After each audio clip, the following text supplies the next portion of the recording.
Okay, let's unpack this. Have you ever gone to use your favorite AI assistant, for writing or brainstorming, maybe just planning your day, and it felt, well, different? Like it had I don't know, brain swap overnight. One day it's Bob, your perfect, like, intuitive personal assistant. Right. And the next day, it's just not Bob.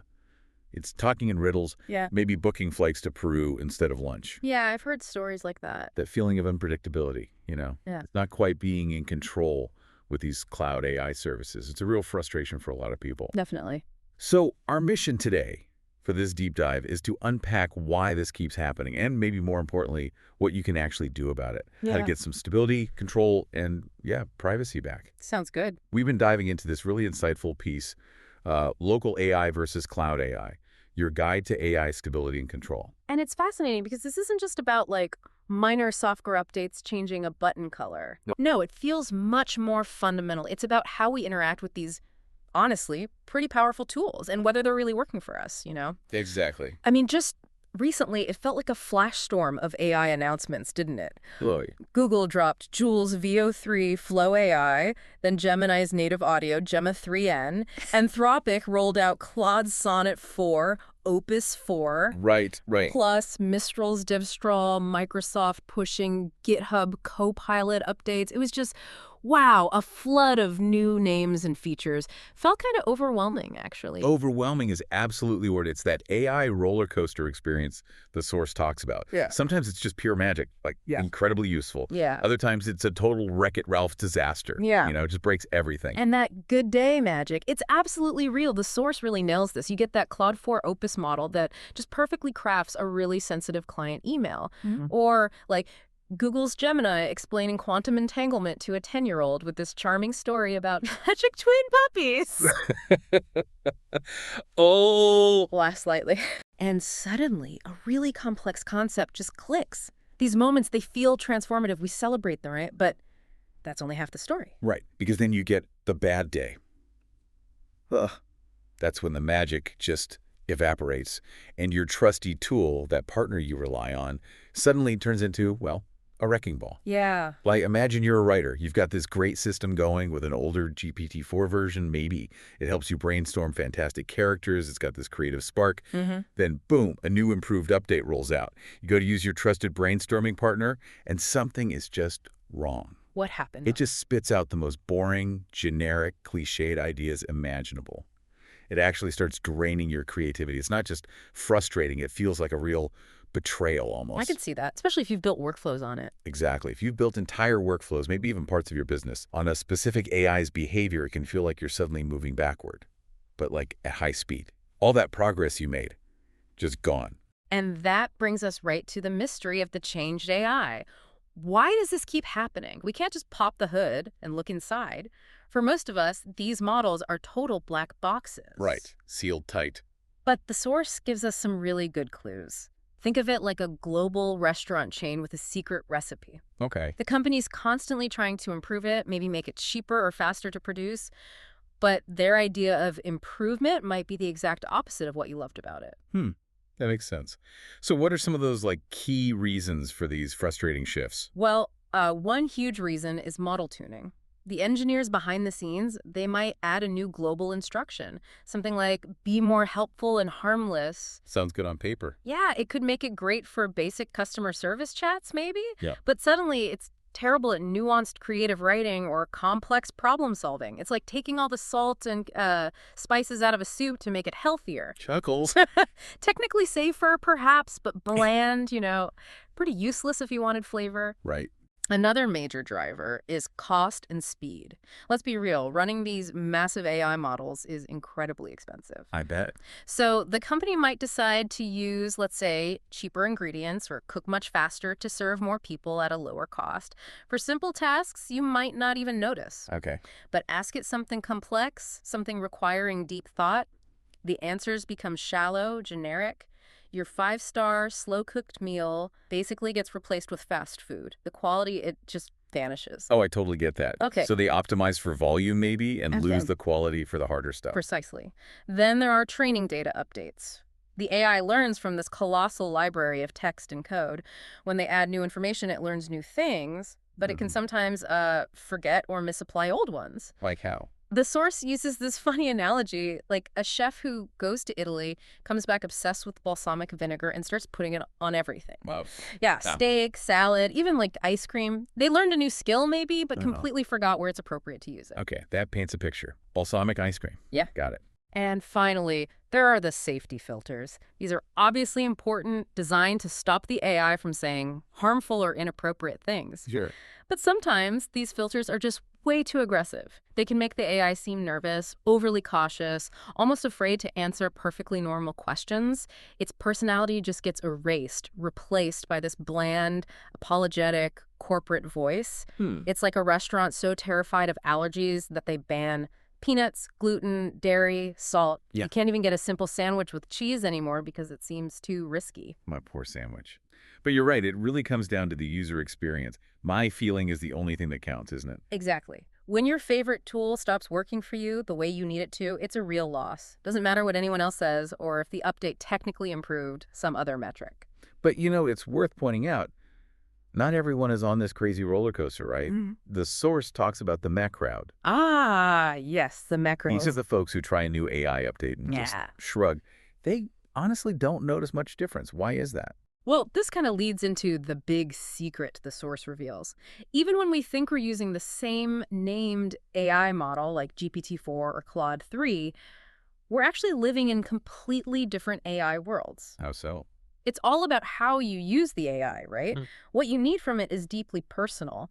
A software developer using, say, the Mistral API to build an application, they live on a totally different planet from a marketer using the ChatGPT website for social media ideas. Yeah. Their definition of good or useful is completely different. And this difference also explains the meh crowd, the people who don't notice big updates. Because they aren't using the affected features. Pretty much. If your task is relatively simple, drafting a basic email, checking grammar, maybe summarizing a news article, well, current models are already very good at that. A new update might tweak performance, maybe turn a C+ answer into a solid B, but you likely won't even perceive that small improvement. So if you're not pushing the AI to its absolute limits... Exactly. You're only ever seeing a fraction of what it can do. The part of the secret recipe that got changed might have been for a fancy dish you never order anyway. Gotcha. And remember, what we get from these companies, it's not just the core AI brain, it's a whole product. The website speed, the user interface design, even hidden company instructions or prompts they add behind the scenes, they all influence the final behavior you see. So it really is a tailored experience, or at least a productized one, whether we realize it or not. Yeah. Okay, so given all this chaos and unpredictability, the source material presents an escape plan. Yes, the escape plan. It's about basically firing the cloud and hiring a local AI. What does that actually mean in practice? It means using AI models that run directly on your own computer, your laptop, your desktop. It's like getting off that unpredictable roller coaster for good. Okay. And this is where these small local AI models are becoming a massive game changer. The first, and honestly probably the most important benefit, is unbreakable stability. Unbreakable stability. Sounds good. Yeah. A local AI model doesn't change unless you decide to change it. No surprises, no forced updates overnight that completely shatter your workflow. You find a model that works perfectly for your needs, you install it, and it stays exactly that way, reliable. It's like owning your favorite cookbook instead of subscribing to a magazine that changes all the recipes every month. That's a perfect analogy from the source, yeah. For building dependable tools or workflows, that stability is just priceless. Wow. Okay. That alone sounds pretty revolutionary for anyone dealing with these constant, unexpected shifts. What else makes local AI compelling? Well, second, you get complete control. When the AI runs on your machine, you're the boss. You're the head chef, right? Right. You can adjust its settings to perfectly match your needs. Want it to be more creative for brainstorming wild ideas? You can usually tune that. Need it to be super precise and factual for technical work? You can often dial that in too. So you can really customize it. Yes, you can often fine-tune its personality, its tone, its output style to create the perfect assistant for you, not just some generic one-size-fits-all model designed for the masses. Okay, stability, control. What's the third? And third, maybe the biggest one for some people, your privacy is guaranteed. When you use a big online AI, you're sending all your data, your questions, your documents, maybe even sensitive business secrets to a giant corporation's servers. Who knows where it goes? Yeah, that's always a concern. With a local model, Everything stays right there on your computer. Your kitchen has a locked door, basically. Your secret recipes stay safe with you. No worries about data breaches or your prompts being used to train future models without your consent. So dependable, customizable, and private. Exactly. It's like having your own expert assistant sitting right there in the room with you, working just for you under your rules. Okay, that sounds genuinely incredible, but my immediate reaction is, isn't this super complicated? Yeah. And expensive? Am I going to need like a NASA-level supercomputer or a PhD in coding? That's a totally common and understandable fear. And honestly, a few years ago, you might have been right. But the reality is changing really, really fast now. Okay. The source debunks two big myths here. Myth number one, you need that NASA supercomputer. This used to be true, but not anymore. The world of small language models, or SLMs, is just exploding. SLMs, small language model. Yep, these are smaller, much more efficient models designed specifically to run on regular consumer hardware, the kind of computer many people already have. You likely don't need a machine that costs tens of thousands of dollars. So what kind of computer are we talking about? Generally, if your computer can handle modern video games or, say, video editing smoothly, it's probably powerful enough to run some pretty capable local AIs. Oh, okay. That's more accessible than I thought. What about myth number two? Needing to be a coding genius. Right. Myth number two, you need to be a coding genius to install and run it. Also kind of true back in the day, but again, things are changing. There's this passionate community of developers out there making local AI much more accessible. They're building simple, easy-to-use applications. Things with friendly interfaces that handle all the complicated setup stuff for you. Think about building a website. Okay. 15 years ago, you pretty much had to be a coding expert, right? Today, you can use drag-and-drop tools like Squarespace or Wix. Right. Much easier now. Local AI is kind of heading in that same direction. People are creating easy-to-use installers, graphical interfaces, making it way less intimidating. That's a huge relief for many, I imagine. So what's a realistic first step then? For someone who's curious, listening right now, but maybe still a little intimidated. Okay, your first step isn't to install anything at all. Don't worry about that yet. Phew, okay. It's just to get curious, seriously. Go on YouTube or search online for phrases like, how to run an AI on my computer, or maybe easy local AI setup for beginners. Just look. Just watch a few videos, see what the process actually looks like today. You'll probably be surprised how many friendly, clear guides are already out there. You don't have to do anything yet, just look around. Knowledge is the first step to taking back control, right? That's a great, really actionable tip.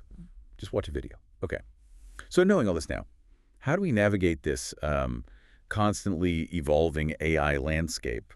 Our source talks about needing a new game plan for a less annoying AI future, basically. Yeah. Moving from being just a passive consumer to more of an active builder. Yeah, exactly. It's about becoming more intentional. First, the source suggests stop chasing every new shiny thing and be a healthy skeptic. Resist the hype. Totally. When a new AI model or update is announced with huge fanfare, just take a deep breath. Don't immediately jump on the bandwagon. Let the marketing hype die down a bit. Wait and see. Wait for independent people, real users, to share honest results. Not just the cherry-picked examples from the company's big launch demo. See how it actually performs on the difficult, real-world tasks that matter specifically to you. That makes so much sense. Don't just buy into the hype immediately. What's next in the game plan? Second, keep your own scorecard and become your own expert. This is crucial. Don't rely solely on some tech blogger's opinion of whether an AI is better or worse. Why not? Because the only opinion that truly matters is yours, based on the actual work you do. Become your own expert by creating a personal test suite, basically. Like specific prompts. Exactly. When you find a prompt that gives you a fantastic result on a task you care about, save it. Keep a small collection of prompts for your most important and challenging tasks. That way, when a new model comes out or your current one gets updated, you can test it on your personal example. And track the results. Yeah, your scorecard could be super simple. Date, model name, the prompt you used, the result it gave, and your rating. Maybe a quick note. 55, super clear and funny. Or 25, generic junk. That idea of a personalized benchmark is brilliant, actually. It helps you really see what works for you.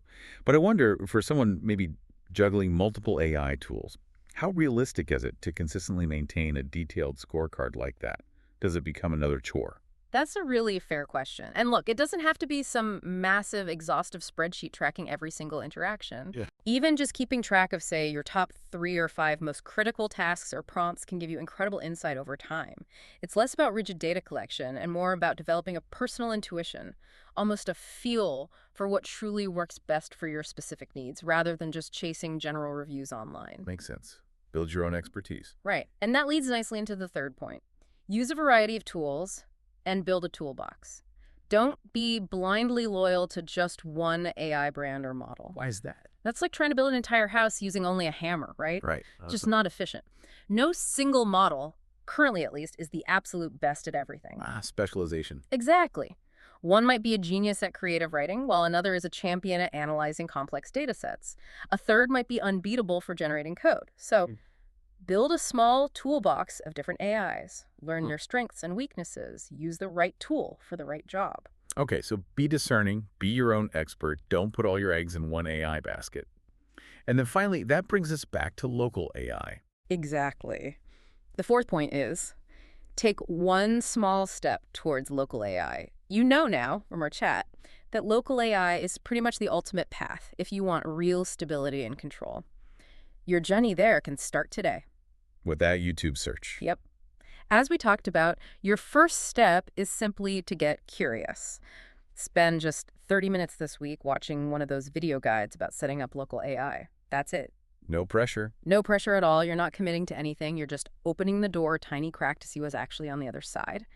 This small investment of time will empower you with knowledge and show you that taking back control is probably way more possible than you think. This has been such an eye-opening deep dive. It really brings it all together, doesn't it? The AI world is still so young, definitely messy, and wow, wonderfully chaotic in a way. Chuckles, it is. It feels more like an exciting but kind of unpredictable science experiment sometimes, rather than a set of finished, polished products. That's a good way to put it. But the key takeaway is you do not have to be a victim of that chaos. By being smart, keeping your own notes, building that toolbox, and maybe slowly starting to explore reliable and private local models, you really can find a calm island of stability in the middle of this swirling storm. And if we connect this to the bigger picture, maybe the ultimate goal here isn't just using AI, but actually building your own personal assistant, one whom you can truly trust, because ultimately, you're the one in charge.